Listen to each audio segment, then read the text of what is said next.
Having a really good looking image for sale doesn't cost a lot of money and it doesn't have to cost a lot of time. I'm using a completely free website called Pixabay, and in this video I'm going to grab 3 pictures and I'm going to grab some textures. I'm just going to merge them together in Photoshop, and I've got instant good looking designs that I can use for sale.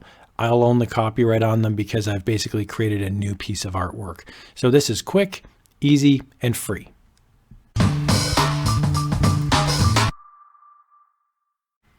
Okay, I hope you're having a great day, and if you've never seen Pixabay before, today's your lucky day. I'm going to type in the word dog, for example, and all of these images that we're going to see, they're all free, they're all legal, they're all commercially acceptable. So this is, for example, a dog on a mountain. I'm going to open that up. Here's the picture that I'm going to use. I'm just picking these at random, by the way. I'm going to select free download on the right-hand side, and I'll select the highest quality JPEG that we can get. Okay, let's just take a look now for a second design, and I'm just going to scroll through here at random just to find one. Here's a parrot. I'll grab that. That's a good looking pic. Big, high quality JPEG, again, completely free to use. Here's just a third image. This is just waterfalls. I'm just going to take this. Again, free for commercial use. Everything on Pixabay is free for commercial use. So you can pick whatever picture you want. I'm just letting you know I'm picking these just at random. This is a waterfall one. So now I've got my 3 designs.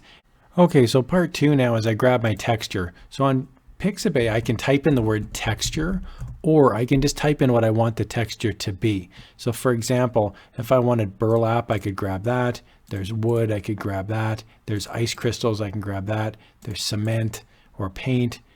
There's all sorts of distressed designs. The list goes on and on. Again, these are all free to use, right? So I'm just going to pick a few here that I think will work. So here's my texture of burlap. I'll grab that. I'll grab this wood background. I love this ice background. I'll grab that. Here's a texture of rough plaster. And then I'm going to grab this lighter color wood as well. Okay, and from there, I'm now going to jump into Photoshop. Okay, so I'm using an ancient old version of Photoshop, but if you're using any sort of photo software, a newer version of Photoshop, for example, or Affinity Photo, this will work just fine too. I'm now going to put all my textures into one document here. So I'm just going to go File and Place.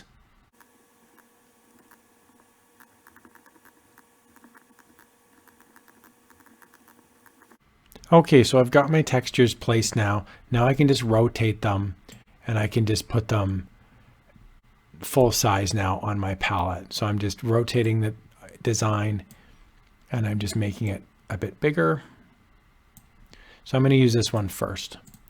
This is my, I'm just going to turn off the visibility in the other layers. Okay, so now I've got my wood layer. So now I'm going to just pick one of the designs that I grabbed off of Pixabay. So in this case, I'll grab the parrot because he's a portrait and the other ones are landscape. So here's the parrot. I just put the image on, and then all I do is I just go to the main channel here. So it says parrot, and I just change this now to multiply. And what that does is it basically removes the white out of it, and now it makes it look like it's been painted onto the wood.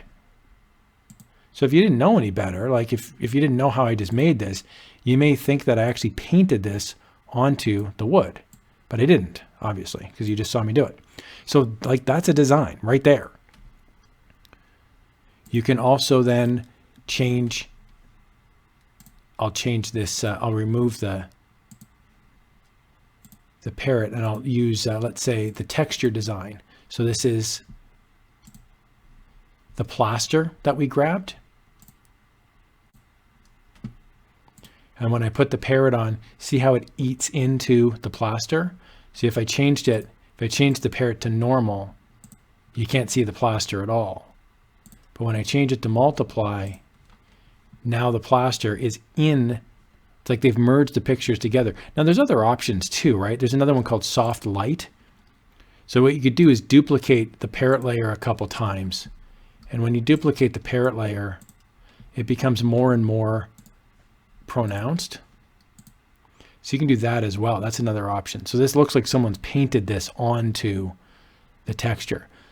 So I know sometimes we see these in Photoshop and we think, oh my goodness, this must have taken the artist hours. It takes like literally 2 minutes. The trick is to find the right images. The trick is to find good textures underneath, and then you just use the textures to make the images look really cool. That's it. You're just monkeying around with the opacity and then the different options here. So for example, you can even change, there's hard mix, there's exclusion, there's all sorts of different ones here. Color dodge, there's lots of different options. So I hope you found that helpful. This is just a really quick walkthrough because you don't need to spin your wheels for hours on end to make a really nice looking, interesting design that you can then upload as a high-end print or a t-shirt or that sort of thing. So what I'm going to do is just the last piece of this video will just be the picture, the texture, and then the final result. And I'll just do that for a few different options so you can see how easy it is to create a really powerful looking image just using these simple tools. Thanks a lot, everybody. Thanks for watching.